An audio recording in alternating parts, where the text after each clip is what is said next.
Hey folks, welcome back to Jerome Bee Farm and Homestead. It is August 6, 2023, and today I'm going to be doing some mite treatments. So what you do this time of year going forward is critical to next year's success. A lot of beekeepers towards the later part of the summer, they'll just have their bees disappear, abscond, they're gone, they can't figure out what's wrong. They'll be overrun with wax moths, small hive beetles, larvae taking over and slime the whole hive. Your bees will actually just get up and leave if they get too many mites in there. So in the beginning of the year, in the spring, your bees are building up, and they're building up fast, and they're keeping ahead of the mite population.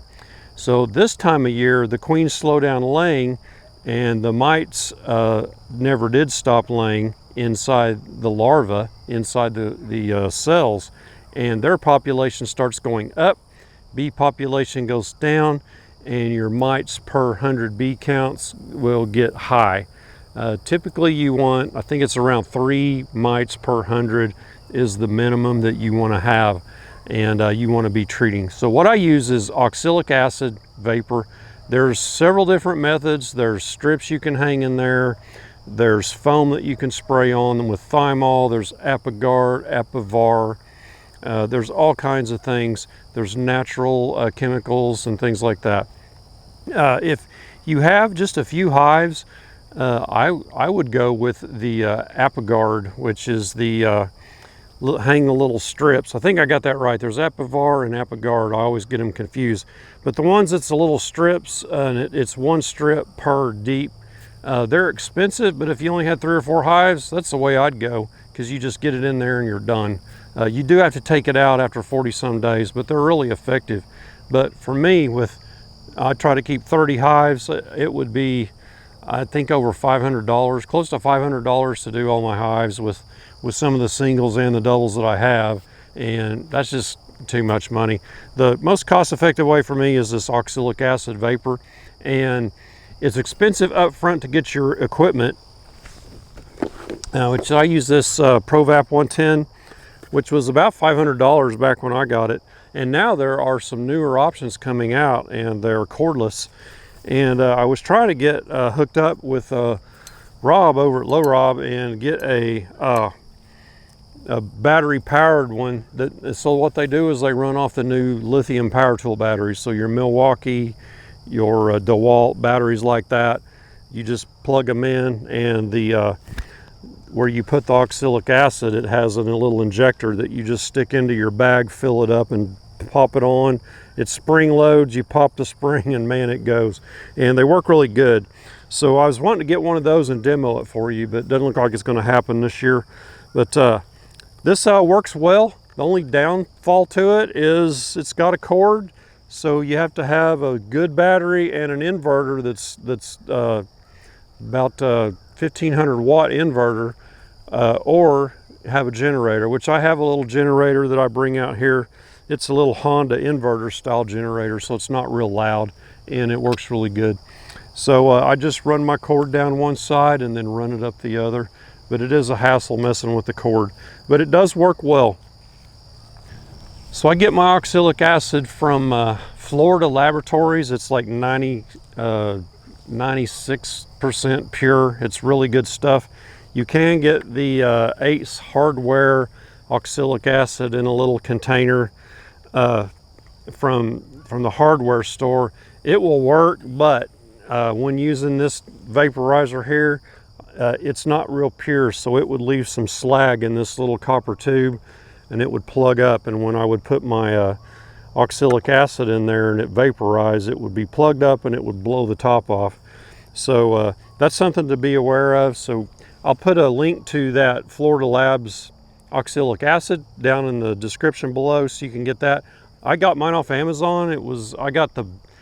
I'm on my second bag. I got a 5-pound bag this time because I go through quite a bit now. But this oxalic acid, you need to treat at least 3 times, 5 to 7 days apart. And the reason is there are mites that are inside the cells of your baby bees that the vapors won't get to. So you need to be sure and get through a complete brood cycle to where there's no new eggs laid that didn't get OA put in there to kill those mites. So you want those little bees to emerge and kill those each time they emerge. So if you do it theoretically 3 times, 7 days apart, you'll get them. But I like to do 4 treatments if I can in a series at this time of year in August. And if I can, in the fall, late fall, I will hit them again when the population's down real low, or sometime in the winter even. That's a good time to treat when there's not a lot of bees and not a lot of brood that's capped. You'll get most of the mites that way. And you can put boards on the bottom, boards that you can pull out, and you can see how many mites drop off. You can count them. You can go through and check your hives for mite count by putting bees into a little container, and I have a video on that if you want to go check that out. You shake it up with alcohol and count the mites that fall out. So that's supposedly, let's see, I think 100 or 300 bees in that container, and you count the mites per the amount of bees in there. It's a half cup of bees is how many it is. So let's get started. First, I'm going to run through with my drill. There's a few new bottom boards I need to put a hole in for this. And some of them they propolize shut, so it's just good to run a drill bit through there and clear them out and get ready for this to go in there. So let's get started with that. Look out.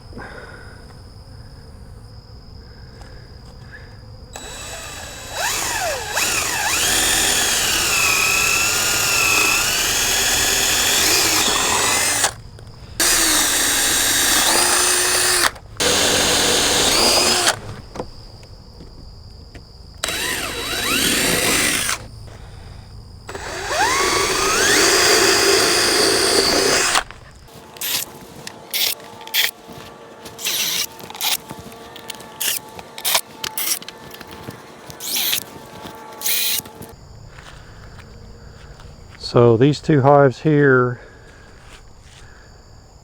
have this bottom board that's plastic.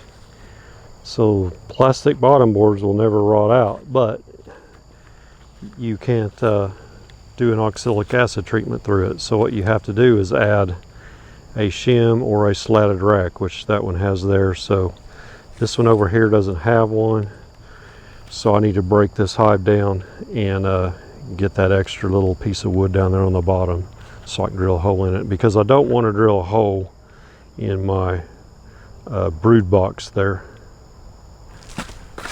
So when you drill into these slatted racks, you want to be just off the middle a little bit, and because those slats are in there and you'll just drill right into a slat and it won't go out into the hive, the vapors. So go off just a little ways from the middle, which I went a little too far. I just barely hit that slat on that side from the middle, and it curved in a little bit at an angle, but that's okay.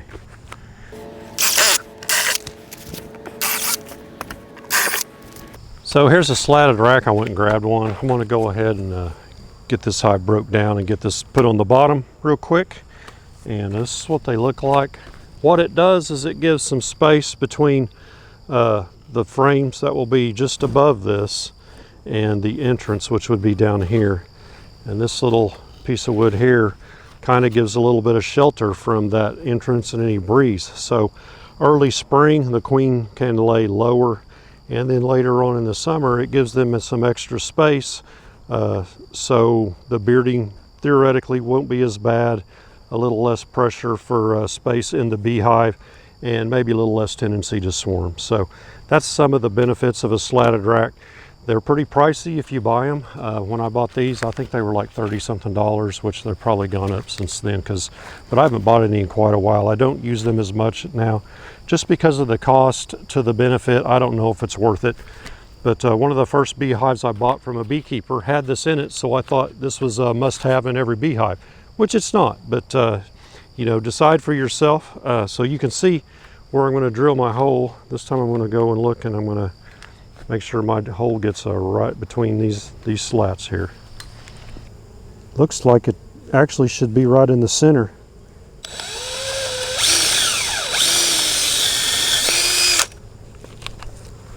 There we go. So I do have a few supers left on. some of the really strong hives, if they had a super that didn't have much of a start to it, I went ahead and put it back on. And I might get a little bit of fall honey on those. So it has been approved to treat your beehives with honey supers on, which most of the time your supers are on is in the late spring, and you wouldn't want to be treating for mites at that time. You're probably good at that point. But times like these, going into the late summer and fall, you may have a super or two on there, or maybe you have a long flow in your area and you want your supers on all the time. So they did approve treating with oxalic acid with supers on, but you have to use the specific oxalic acid that they have prescribed, which I use the Florida Labs 96% pure, so it's probably just as good or better than what you buy from the approved source, and I think that's like Man Lake and big companies like that. So I do not sell any honey that I treat with oxalic acid with them on. This will be fall honey I use for personal use and for cooking and for things like that, and some of it I may even give back to the bees. So just wanted to put that out there before someone goes off half-cocked saying I didn't use the approved oxalic acid. So I know, and I'm good with it. So I'm just going to leave the lid. Well, I want to look at this super and see what's in here, since we're tearing it all down. So it's drawn comb. It's basically just empty still. So what I have noticed is a lot of the open, uncapped honey, they are reclaiming it and taking it. They're consuming it or taking it down below.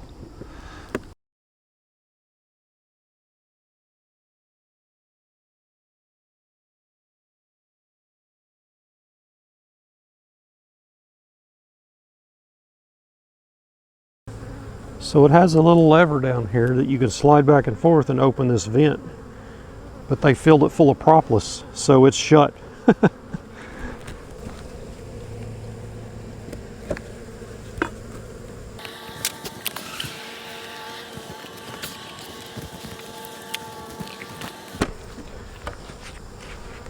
I want to go through here and see if this is completely empty. I'm going to take it off. I do believe it is. Thought there for a second it had a little weight to it, but after picking up those heavy boxes, it's like, nah, there's nothing in here. There's no sense in even having it on there now. Go get this up in storage.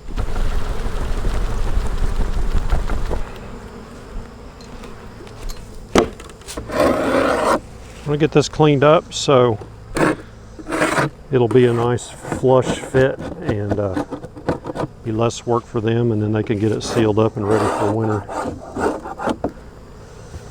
It's a lot of mismatched propolis that matched the super, but not this lower box.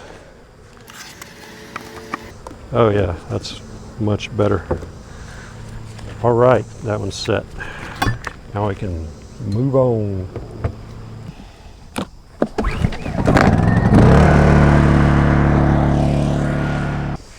Okay, for these full-sized hives, I have these little temporary entrance blockers to keep the vapors in.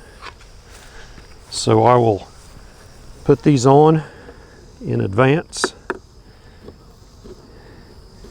and it does leave a little bit of a space on one end, and I'll just keep these on there, and as I treat this hive and going down, I'll pull this one off, go down 5 spaces down because I have 5 of these, and put it on the next hive and just keep going like that. And some of these bottom boards are ones I kind of kludged together, and that one doesn't really fit very well. It's got a little piece of 1/8 sticking out there, so I'll do my best to cover that up. and move on down the line.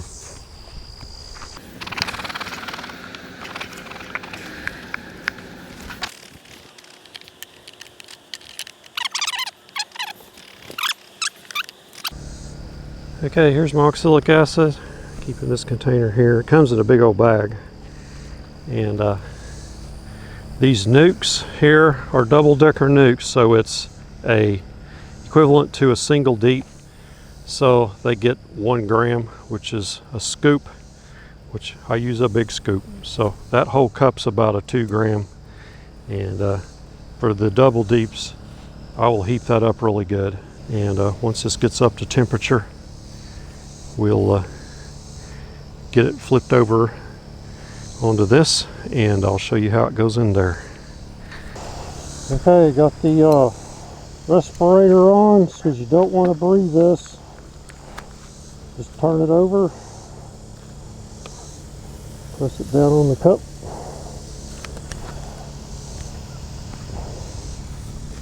Stick your nozzle in the hole, turn it over, and tap, tap, tap.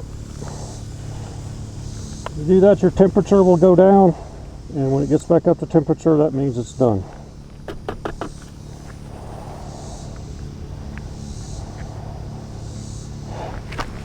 You can see a few vapors coming out the little where I got it reduced down. Bees will come out, they'll have a little bit of white dusting on them.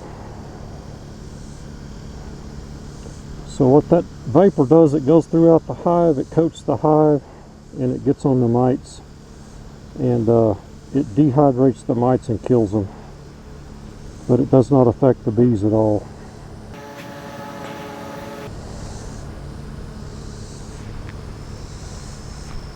You see some of the vapors coming out up here at the top now, along the side. I got a feeder on there. That's my Ceracell nuke feeder. I put 2 of them on last night. There's no feeding stimulant in that whatsoever because I don't want to start robbing. So while that one's cooking, you get your next one set up. I got 3 of these. Next one will be right here. So these caps need a little time to cool after you treat a hive. Otherwise this acid will kind of stick in there and not want to drop out. So again, I try and get as much in there as I can. That's probably 3.5 ounces or grams. Okay, we're up to temperature here. So I can take this out. These just pop right off and cleaned out.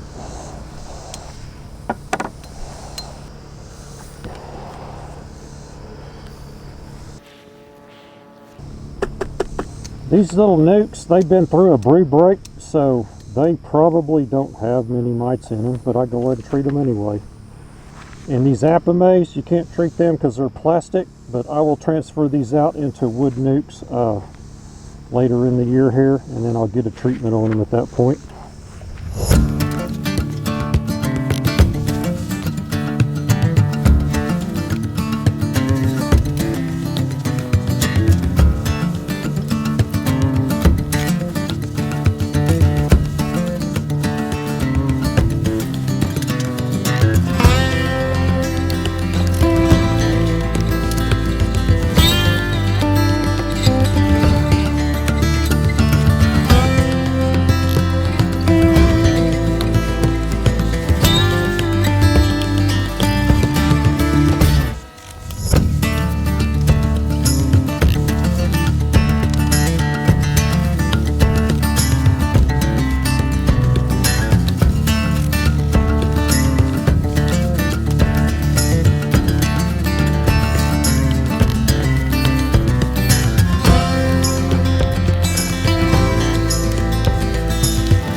Okay, this is the last one.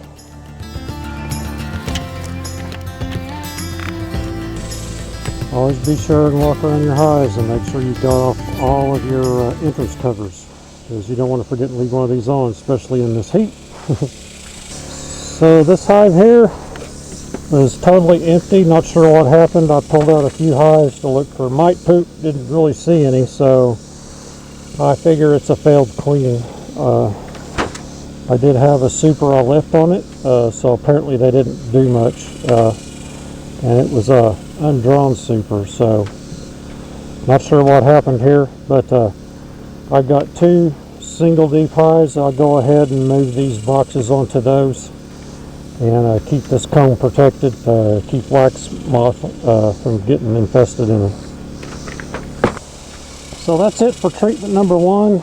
Probably took me a couple hours. You need to do this when it's cool out, or not for the bees but for yourself, because wearing this respirator, man, it really takes it out of you. You don't, I don't know, I don't have the strength I have when I wear this respirator. So that is it. All of them have been treated.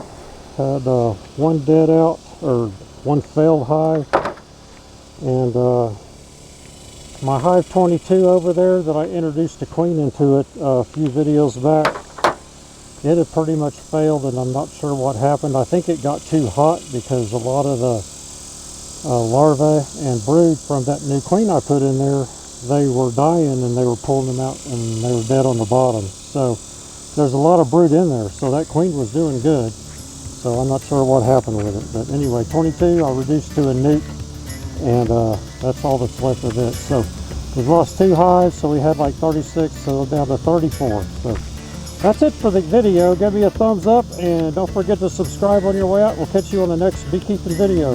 Y'all take care.